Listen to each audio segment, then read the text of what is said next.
বাংলাদেশের দক্ষিণ পূর্বে ছোট্ট একটা জেলা ফেনী। আকারে ছোট হতে পারে কিন্তু এর গুরুত্ব বিশাল।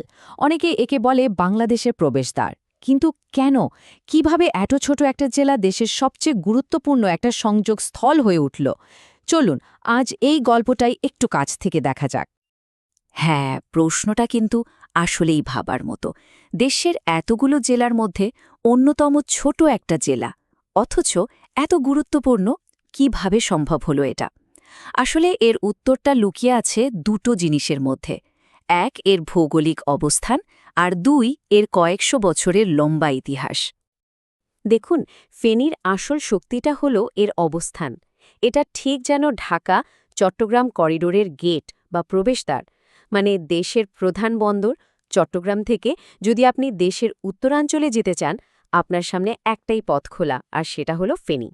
এক কথায় বলতে গেলে দেশের অর্থনীতি আর যোগাযোগের জন্য এটা একটা লাইফলাইনের মতো। তো ফেনীকে বুঝতে হলে সবার আগে এর ভূগোলটা একটু বোঝা দরকার, কারণ এখানকার মাটি আর নদী এর চরিত্রটাকে তৈরি করেছে।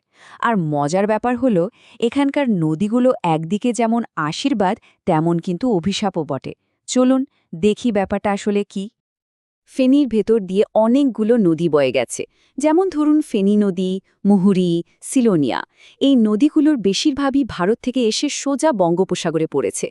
আর যুগ যুগ ধরে, মানে হাজার হাজার বছর ধরে, এই নদীগুলো তাদের সাথে করে পলি মাটি এনেছে।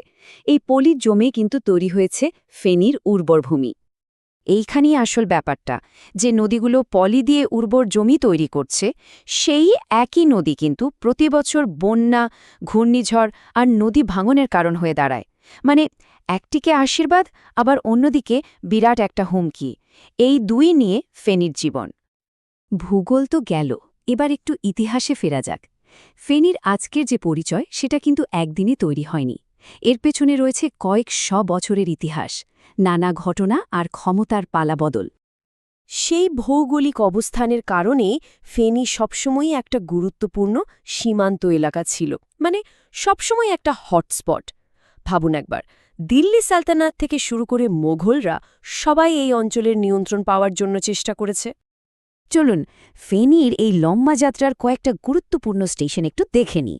ধরুন ১৪০০ শতকে এখানে মুসলিম শাসনের শুরু হলো। এরপর ১৬১১ সালে এটা মুঘলদের জন্য একটা গুরুত্বপূর্ণ সীমান্ত চৌকি হয়ে উঠল। ব্রিটিশরা এসে ১৮৭৬ সালে একে মহকুমা বানালো। তারপর এলো ১৯৭১, আমাদের মুক্তিযুদ্ধ, যেখানে ফেনীর ছিল এক গৌরবোজ্জ্বল ভূমিকা। আর সবশেষে ১৯৮৪ সালে এসে ফেনী পেল পূর্ণাঙ্গ জেলার মর্যাদা। আচ্ছা, ইতিহাস তো অনেক হলো, এবার একটু বর্তমানে ফেরা যাক। আজকের ফেনী কেমন? এখানকার মানুষেরাই বা কেমন আছেন? তাদের জীবনযাত্রাটাই বা কী রকম? ২০২২ সালের যে আদমশুমারি, সেই অনুযায়ী ফেনীর জনসংখ্যা এখন প্রায় ১৬.৫ কাছাকাছি, মানে ১,৬৪,৮৯৬ জন। জনসংখ্যার দিক থেকে দেখলে এটা দেশের ৪২তম জেলা।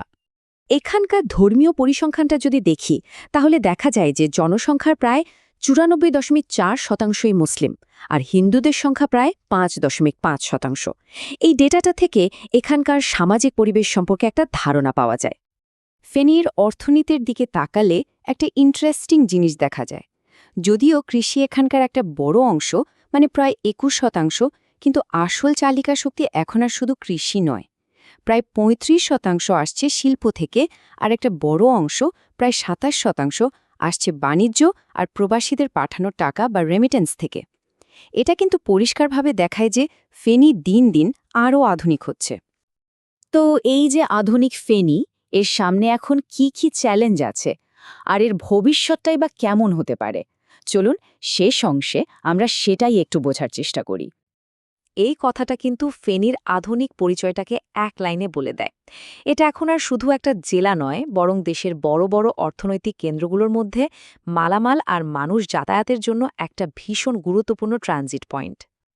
সম্প্রতি ফেনী কিন্তু জাতীয় পর্যায়ে আলোচনায় এসেছে। যেমন ধরুন ২০২৪ সালের জুলাই মাসে দেশব্যাপী যে কোটা বিরোধী ছাত্র আন্দোলন হয়েছিল, তার একটা বড় কেন্দ্রবিন্দু ছিল ফেনী।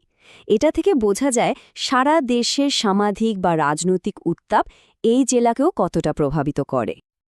আর হ্যাঁ, আবারও সেই ভূগোলের কথাই ফিরে আসতে হয়।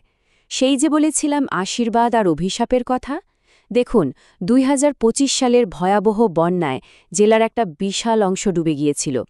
আর শুধু কৃষিখাতেই ক্ষতি হয়েছিল প্রায় ১৪৬ কোটি টাকারও বেশি। এটা আমাদের চোখে আঙুল দিয়ে দেখিয়ে দেয় যে জলবায়ু পরিবর্তন আর প্রাকৃতিক দুর্যোগ ফেনীর জন্য কতটা বাস্তব আর বড় একটা চ্যালেঞ্জ। তাহলে শেষ পর্যন্ত প্রশ্নটা কি দাঁড়াচ্ছে? একদিকে ফেনী দেশের একটা কৌশলগত প্রবেশদ্বার, যার অর্থনৈতিক গুরুত্ব অনেক বেশি, আর অন্যদিকে আছে জলবায়ু পরিবর্তন আর সামাজিক অস্থিরতার মতো কঠিন সব চ্যালেঞ্জ। এই দুই বাস্তবতার মাঝখানে দাঁড়িয়ে ফেনীর ভবিষ্যৎ পথ চলাটা ঠিক কেমন হবে, এটাই এখন সবচেয়ে বড় প্রশ্ন।